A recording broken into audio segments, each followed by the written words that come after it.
Welcome to principle number 21. Strong local self-government is the keystone to preserving human freedom. Political power automatically gravitates toward the center, and the purpose of the Constitution is to prevent that from happening. The centralization of political power always destroys liberty by removing the decision-making function from the people on the local level and transferring it to the officers of the central government. This process gradually denumbs the spirit of volunteerism among the people, and they lose the will to solve their own problems. They also cease to be involved in community affairs. They seek the anonymity of oblivion in the seething crowds of the city and often degenerate into faceless automations who have neither a voice nor a vote. New idea: the golden key to preserving freedom. How different from the New England town's spirit, where every person had a voice and a vote. How different from the Anglo-Saxon tribal meetings, where the people were considered sovereign and every man took pride in participating. And how different from ancient Israel, where the families of the people were governed in multiples of tens, 50s, hundreds, and thousands, and where problems were solved on the level where those problems originated. All of these societies had strong local self-government. This is what the Founding Fathers considered the golden key to preserving freedom. New idea: Jefferson compared New England with Virginia. Thomas Jefferson saw the advantages of the close-knit New England town over the aristocratic rural life of Virginia. He said, "These wards, called townships in New England, are the vital principle of their governments and have proved themselves the wisest invention ever devised by the wit of man for the perfect exercise of self-government and for its preservation." Jefferson was anxious to have all the English colonists in America revive the customs of their Anglo-Saxon ancestors, including strong local self-government. As historian Richard Frothingham points out, and I quote, "In ancient England, local self-government is found in connection with the political and territorial divisions of tithings, hundreds, burghs, counties, and shires, in which the body of inhabitants have a voice in managing their own affairs. Hence, it was the general idea of the Anglo-Saxon polity. In the course of events, the Crown deprived the body of the people of this power of local rule and vested it in a small number of persons in each locality who were called municipal councils, were clothed with the power of filling vacancies in their number, and were thus self-perpetuating bodies. In this way, the ancient freedom of the municipalities was undermined, and the power of the ruling classes was installed in its place.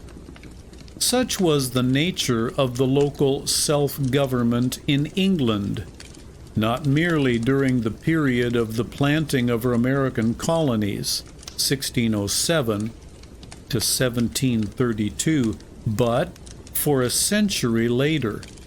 It was a noble form robbed of its life-giving spirit. New topic.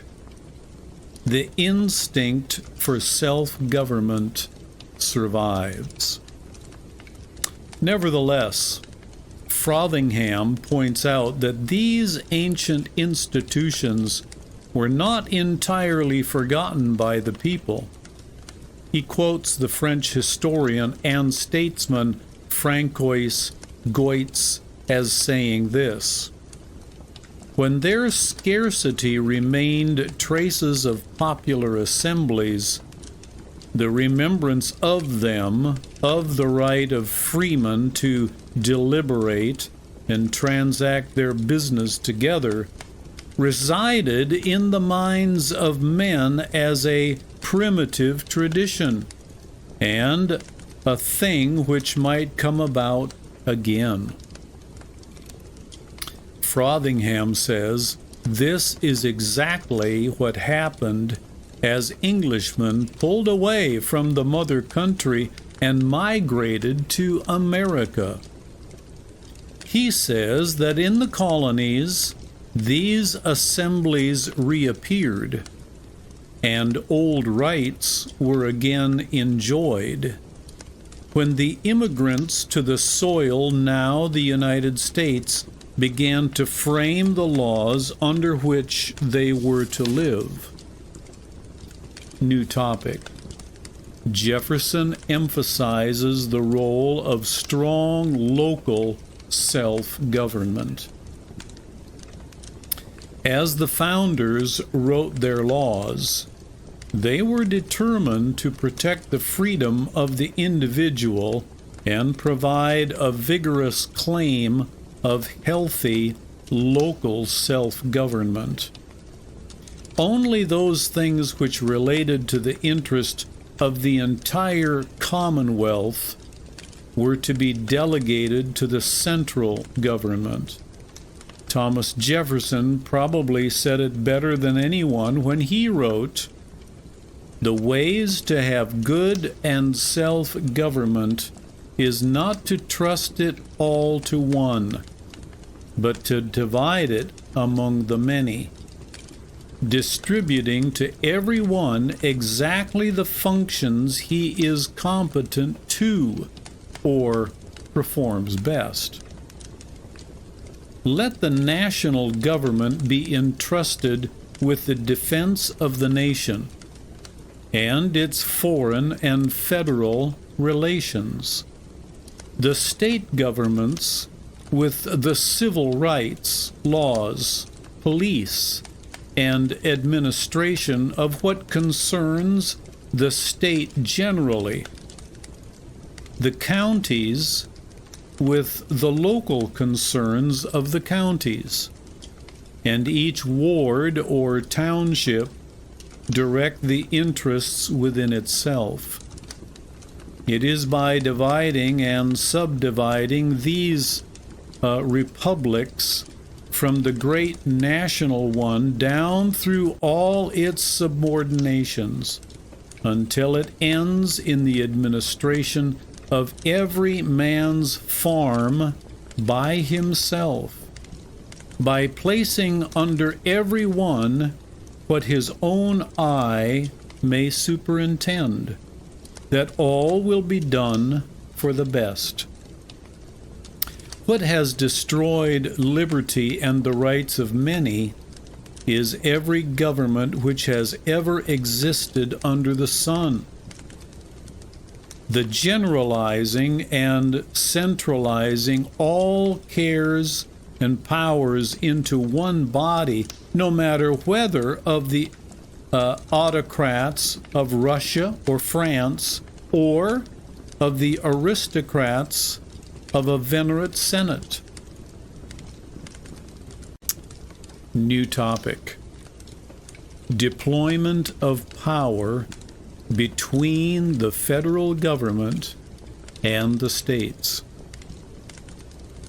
James Madison, who is sometimes described as the father of the Constitution, emphasized the necessity to reserve all possible authority to the states and the people. The Constitution delegates to the federal government only that which involves the whole people as a nation. He wrote, "The powers delegated by the proposed Constitution to the federal government are few and defined. Those which are to remain in the state governments are numerous and indefinite. The former federal powers will be exercised principally on external objects as war, peace, negotiation, and foreign commerce. The powers reserved to the several states will extend to all the objects which, in the ordinary course of affairs, concern the lives, liberties, and properties of the people, and the internal order, improvement, and prosperity of the state." New idea. Federal government to remain relatively small. Thomas Jefferson emphasized that if the oncoming generations perpetuated the Constitution pattern, the federal government would be small and cohesive and would serve as an inexpensive operation because of the limited problems which would be assigned to it. He wrote, "The true theory of our Constitution is surely the wisest and best, that the states are independent as to everything within themselves, and united as to everything respecting foreign nations. Let the general government be reduced to foreign concerns only, and let our affairs be disentangled from those of all other nations, except as to commerce, which the merchants will manage the better. The more they are left free to manage for themselves, and our general government may be reduced to a very simple organization, and a very inexpensive one, a few plain duties to be performed by a few servants." New topic. A prophecy. One of the greatest American historians of the last generation was John Fiske. He sought the spirit of the founders and studied their writings. He knew the secret to the 5,000-year leap, which was then well on its way. He also saw some dangerous trends away from the founders' basic formula of sound government. He therefore wrote a prophecy which Americans of our own day might ponder with profit. And this is the prophecy.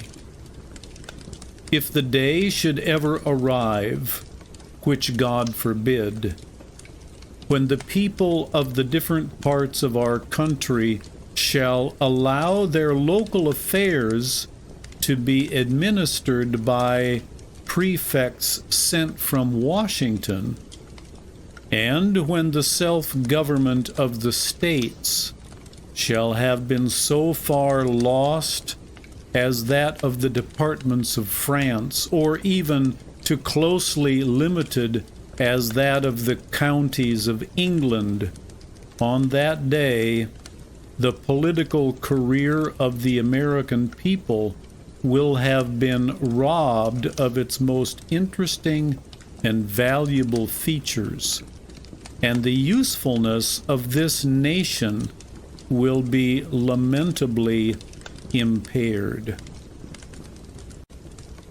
John Fiske, The Critical Period of American History, 1783 to 1789.